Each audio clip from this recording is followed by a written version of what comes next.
Good morning. I am Heather with RRatedReviews, and this is a continuation of the last review I started with the Ryobi products I have. I'm going to start grouping them together for the ones that make sense that are similar. And so right now I'm going to look at the Corner Cat sander, which I have had 4 of. I love this. Love this. The random Orbital sander, which I also love. I like it very much. I do love it. Not as much as my Corner Cat, but I do. It's very good. And then we have the quarter sheet sander. Not my favorite. It's okay. It's good. I wish I knew how good it could be. And when I use it, I'll show you why I don't really know how great it could be. So I'm going to start with the Corner Cat. Put a hook and loop. So just Velcro sandpaper. And I give it a little pat to clean it out so it doesn't get clogged. The reason this is my 4th, and it's one downfall of the product. I got my first Corner Cat. It was blue, and I got it 13 years ago. And I think it probably still would have worked if I had figured out that there was a glitch with the design and construction of it and not actually anything wrong with the motor. Then I got the replacement for that. I use them incessantly. I beat them to death. I burn them out. But when I tell you I burn them out, it's not because they don't have the lasting power. I use them. And I use them for, this was the only sander that I had for many, many years. So I was using it as a belt sander. I was using it as a quarter sheet sander, as an Orbital. I used it for everything. And it wasn't built for it, but I got many, many years out of each one of them. Only one did I get a bad one where I bought it as a replacement, and within a week I knew it just didn't operate properly. It didn't sound right. I just took it back and got another one. The next one I got, I still have. I think it's at camp. It's somewhere. I have it. TJ figured out that it's not the motor that goes on these. It is the cheap plastic power button. So this is a tip for anyone who has the Corner Cat. If it stops working and you cannot get it to turn on, or you can't get the button to press, it is not dead. Don't get rid of it. If it's over 3 years, they're not going to warranty it. One time I called Ryobi, and the guy was so nice to me on the phone. I didn't have my receipt. I couldn't remember what credit card I paid with because he kept telling me go back to Home Depot. I gave him the serial number, and he actually told me that he knew, based on the serial number and the production code, that it was under 3 years. But without a receipt or a credit card, there was nothing they could do, and I was pissed. So I did buy another one because I feel like I can't live without it. And I threatened to leave, and that was when I had only like 9 batteries. Now I have about 25 batteries. I'm stuck. I can't go anywhere. So I'm going to put a battery in this one. This runs for a really long time. In fact, it doesn't even really die. It takes so long for it to die being used with a battery that it'll start winding down and you don't even know it because it happens on such a slow transition that you have to get so used to it that I'm like, it's been a few hours. Maybe I should change the battery. And then when I change the battery, all of a sudden it's like, Wah! And then you see the difference because it happens quickly. And I'm like, could have done that a half an hour ago. But anyway, I'm going to use a different product for each sander because it wouldn't be fair to use the sanders on a product that they're not designed for and then tell you how great they are. I have an Etsy page. Somebody ordered a talking stick, and so I just need to do a little sanding on it. And this is right up the alley of my Corner Cat. The Orbital can be used for this, but the Orbital did a really great job on the butcher block countertop that we built. And the quarter sheet sander, I was using it on a job site after I did the drum sanding for the floors, and I did the belt sander around the edges. I was using the quarter sheet for the corners and stuff. The paper doesn't stay on, but I'll show you that later. I tried everything. I thought I was just working with somebody who couldn't figure out what to do. You gotta baby it. So I'm gonna show you. I get the replacement papers. Get them on Amazon. You have to be careful though. I did get replacement papers that didn't have the right number of holes in them, and I didn't think it was going to make much of a difference because I didn't have the option of getting the correct ones. But you can clog this thing, and there's no bag. That's the only downside. This is the only sander that I see from them that does not come with a dust bag. This one comes with it. This one kind of sucks though. It doesn't collect much. This one collects everything. This thing fills, so you got to pay attention to that. So this one I just kind of give it a smack, and it comes out. So I will grab the box, which I know I just put over here. Here it is. So I get a box from Amazon, and they come with assorted grits. I can't read. Getting old. Excuse me for a second. Alright, 10 piece per grit, 70 pieces, 6 whole. So now I've realized if I put my search in Amazon for the correct number of holes, you'll get the right sandpaper. I mean, I've seen Ryobi sandpaper, but very rarely. And the grits on this, it doesn't say on the box. Oh yeah, it does. Okay, excuse me. 40, 60, 80, 120, 180, 240, and 320. So you got a lot in here. I think this is like $20 because they're expensive if you get the Diablo replacements from Home Depot. I mean, $1 each. So I'm going to start with, I don't need a 40. I do need about an 80 though, because the branch that I'm using to make this talking stick has some bumps on it that need to be like really ground down, and I don't want to sand the whole thing because I like the pattern of the wood and I want to keep the bark, but I want to get rid of these little scratches and nubbins from putting it on the chop saw and removing like the sharp pieces. And so let's get going. So hook and loop is Velcro, as I said. I make sure the holes are lined up. One downside is that Diablo and all these other companies, it's one piece of sandpaper. That's it. When you get them from Ryobi somewhere, they are cut. So they're cut down here like this. I'm going to cut one and show you because it's an awesome concept and you can do it yourself. It's just a pain in the neck if you don't do it right. It has to be perfectly sized and it has a little arc to it. So if you cut this, they come with a dotted line. If you can get them with the dotted line, that's great because it's designed to get into corners and edges. But what happens when you beat the shit out of this and the rest of it's still good? You break the dotted line, you turn it, and then you get another corner and you turn it. But when you do it yourself, I did it crappy, but you see how it works. So I'm going to put this on.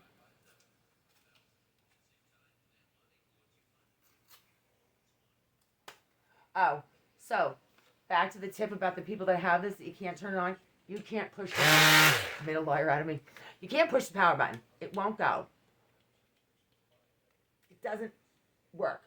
TJ is the one that discovered that the glitch in the production and the manufacturing of these is that the power button is really cheap plastic and something inside doesn't necessarily break because there's nothing rattling, but it jams.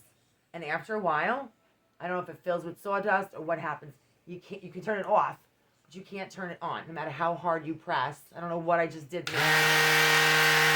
It hasn't turned on in months. This is how I turn it on. I tap it with a hammer. Are you watching, Ryobi? Fix it.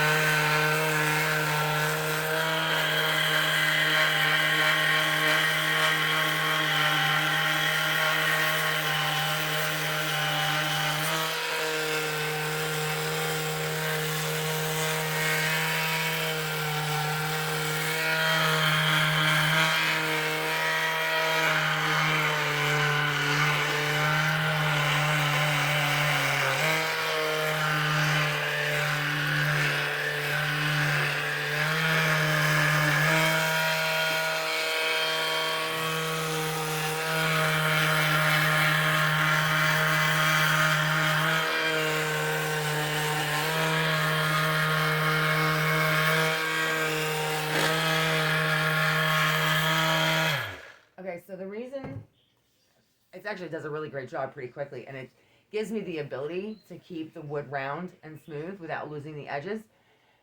And the Orbital Sander could do the same, but because of the random orbital and the vibration of it, it's not the same for something that's round. It's better on flat surfaces. So this one has a paper on it already.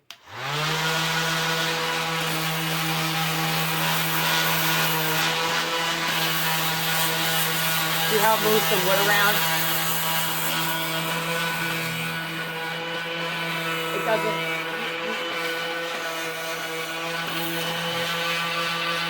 And there's nothing wrong with this. It's not that there's nothing wrong with it. It's not its fault. It's not designed for this. It's designed to go flat on surfaces, and it does a great job. And so I'm going to put the talking stick down for a minute and show you a bench that I've made that someone is ordering, and they wanted it in natural wood, and I had already started painting it for someone else who then changed their mind. So I'm going to sand the legs of this bench that I'm making for someone else on Etsy. And this is a great medium for the Orbital Sander. I'm going to turn it this way so that I am not sanding on a cushioned bench. So, let's see what we got. There we go. Let's hope it doesn't fall down. Okay, we'll get this out of the way. Now this will work on anything. This works on everything. So if you're only going to ever get one sander, this one does everything. It's like limitless. Except that damn power button. Alright. Now I have a fresh piece of, this is also the Velcro hook and loop. This is a 180. I'm going to try it, but I'm thinking that I'm going to need something a little bit grittier to get the surface off. But to show you how it works, I mean, it should have the right paper.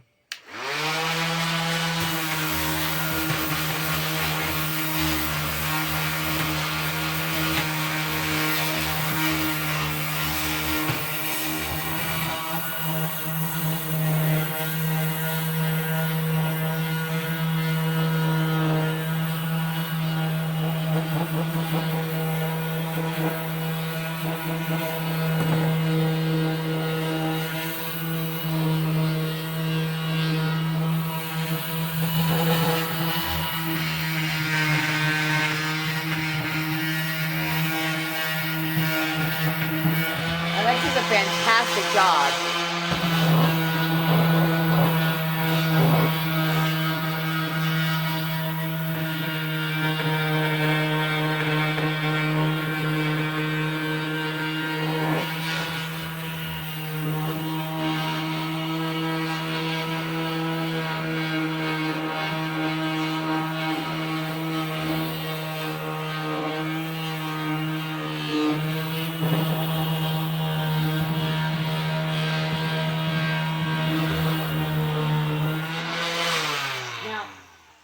Much that took off in just like the 2 minutes that I did that. And this is at a 180 grit, which is a little higher than I would have normally done for stripping something, but this is just a light coat, so it did come off pretty easily. But if you notice, the Orbital Sander does a really great job, but it cannot get all the way up into the cracks and crevices because it is round. Oh, but look. Oh, hang on.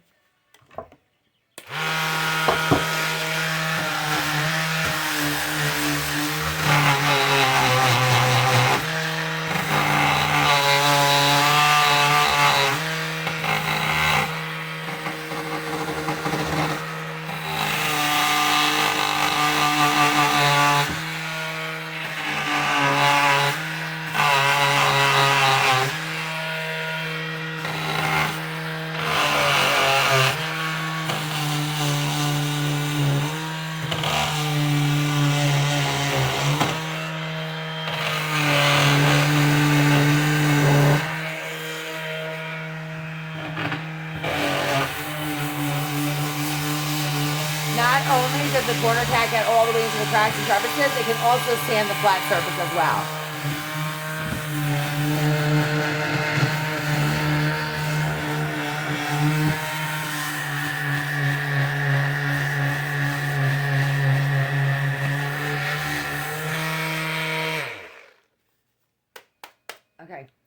now I'm going to grab the quarter sheet sander, and I'm going to show you what this thing does. It's a little bit annoying. I'm going to pause it for a second and go grab the sheets for it. Okay, so I turned the legs over, so I'm going to get a fresh leg so that it's fair. And this is a 120 grit, so it's a little lower than the 180 I use, so it should do a better job. So the quarter sheet sander has these little round hook pins on them. So you just pick it up, and you'll notice it's the opposite. So the front one controls the back. It lifts this little bar up. Let's see if you can. Okay, so it lifts up. Okay, see that bar? The paper goes under that. So there's so little space and so little give to get the paper on it perfectly. But what does help is that the holes are in the paper, and if you line them up, you will get enough room to grab the paper underneath, and you have to do two. So this one is for the front, right there. And I put one underneath it, and I make it as tight as I possibly can, and it's still going to come off. But if you baby it, it stays on a little longer.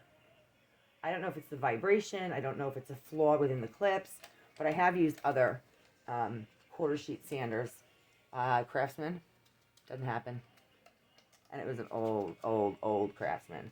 So this is how much. And then you just pull it up and lock it in, so it grabs the paper underneath that bar. And you want to get it in there as good as you can. That's how much is under there. Like, that's how much space. But that's where it belongs, because the holes are all lined up. Now I'm going to fold it on the back, make it as tight as I can, so that there isn't like loose play in it, because it's going to affect the vibration and the sanding quality. So I'm going to get this one under here. We'll see if this makes a liar out of me, because it did happen when I was using it for clients' floors, trying to get to the corners. Okay, so I've got that one in with the same space. It's pretty tight. Grab a battery.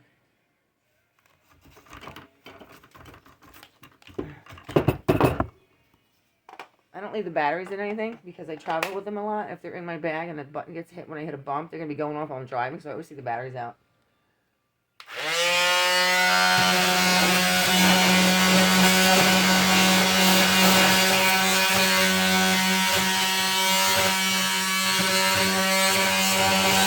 It's a little harder than those big and balls.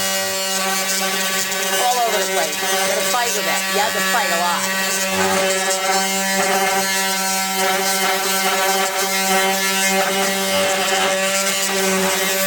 the paper has already come off. So that's it. The paper's already off. Once it comes off, it will continue to come off. And I wasn't pressing hard. I've tried to press harder thinking that it was the opposite. It's not. You got to just let it do what it wants to do, and the paper's less likely to come off. But I'm going to try to get this in here even tighter if I can. So I've squeezed the hell out of it. And I'm going to try one more time. We'll see how long it lasts before the paper comes off again. I wish Ryobi could see this, because I've already said this in my reviews. Nobody listens. It's already off. That's it. So because of this sheet is now fucked. Can't use it. Can't sand. What good is this thing? It happens every single time. So now it's not just the guy who worked for me who was using it on the floor. It was me who was using it on the floor. It was me who was using it on a whole bunch of things. And it happens on every product, every project. So this is why I don't really know how well this works. I will tell you, for the minute or two that I was able to sand with it, it seems to be doing something, but I don't know what it's capable of, because I can't keep the fucking sandpaper on it. And that's Ryobi. This is Ryobi paper. This is Ryobi paper. This is not an aftermarket product. This is what came with it. I've used so little of it because I can't use it that I still have the original 6 or 8 variety sheet pack that came with the damn thing. And I mean, it's been over 90 days, so I don't know if I can take it back. I mean, technically it's broken, it doesn't work. So if it's under 3 years, I do have the receipt. I think after today, I think it's going to go back because I can't use it. It's taking up space on my shelf. And so I'm going to go with 2 out of 3 ain't bad. I would definitely, highly recommend with every ounce of my being that if you're going to sand anything, that you get this, because this is the everything sander. There is nothing that you can't sand with this. I really, really like this one. But because of its shape and how it operates, it's great, but it's going to have its limitations. And so this is my second favorite. And I'm going to go ahead and say, fuck this one. Don't even bother. Because now I'm pissed. And it's going back. I just bought it 2 months ago. I think I've used it like 4 times for about, what, minute and a half? No. Ryobi, do better. This is Heather with another R-rated review. Thanks for watching. I know this was a long one. We had 3 different products. Next time I come back, it's probably going to be either later today or tomorrow. I'm going to do a grouping of lawn equipment. So the next one's going to be my new pole sander. I have the weed whacker, my third one. I have a weed whacker. This ain't your mama's weed whacker. It's a good weed whacker. I've got a bunch of yard stuff that we'll go over. So for now, if you have any comments or questions, please feel free to leave them. I would love if anybody wanted to subscribe. And I will see you next time. Thank you very much and have a great day.